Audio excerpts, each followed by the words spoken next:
ఇక మహబూబ్ నగర్ నుంచి మా ప్రతినిధి శివకుమార్ అందుబాటులో ఉన్నారు. శివకుమార్, ఖమ్మంలో చూసాం, అలానే ఆదిలాబాద్ లో చూసాము, డిపోలకే పరిమితం అయిపోయే బస్సులు బయటికి రావట్లేదు.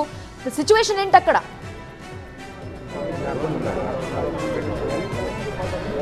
ఉమ్మడి పాలమూరు జిల్లా వ్యాప్తంగా కూడా ఆర్టీసీ కార్మికుల సమ్మె కొనసాగుతుంది. వేకోజాం నుంచే బస్సులన్నీ కూడా డిపోకే పరిమితమైనటువంటి సిచ్యువేషన్ కనిపిస్తూ ఉంది. ఈ రీజన్ పరిధిలో దాదాపుగా 10 డిపోలు ఉన్నాయి.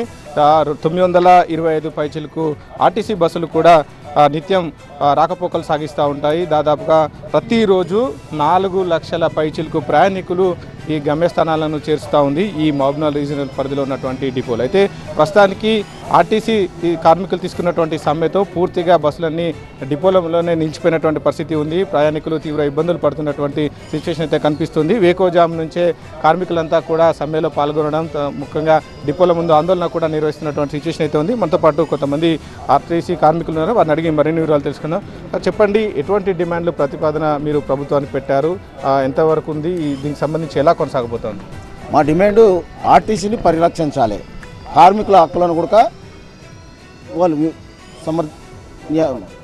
కాపాడాల్సిన బాధ్యత మేనేజ్మెంట్ కానీ ప్రభుత్వం మీద ఉన్నది. దాని తర్వాత ప్రభుత్వంలో ఆర్టీసీ కార్మికులను విలీనం చేయాలి. అదేవిధంగా యూనియన్ను పునరుద్ధరించాలి. 2021-25 సంబంధించిన పే స్కేల్ను అమలు చేయాలి. మరి 2017కి సంబంధించిన ఏదైతే బకాయిలు ఉన్నావో రిటైర్డ్ అయిన కార్మికులు అదే రకంగా 5-6 ఏళ్ల నుంచి రిటైర్డ్ అయ్యి వాళ్ళ బకాయిలు రాలే, వాళ్ళకు సంబంధించిన బకాయిల్ని చెల్లించాలి. పనిభారం ఏదైతే కార్మికులకు పనిభారం పెరిగింది, యూనియన్ లేనందువల్ల కార్మికులకు పనిభారం పెరిగి ఎన్నో ఇబ్బందులు ఎదుర్కొంటున్నారు. ఈ దినదిన గండంగా వాళ్ళు నౌకరీ చేస్తున్నారు. అటు పరిస్థితులను అవన్నీ పనిభారాన్ని తగ్గించాలి. అదేవిధంగా ఈరోజు ఏదైతే మేము ఉన్నామో ప్రజలకు ప్రయాణికులకు కోరుకునేది ఒకటే మా డిమాండ్.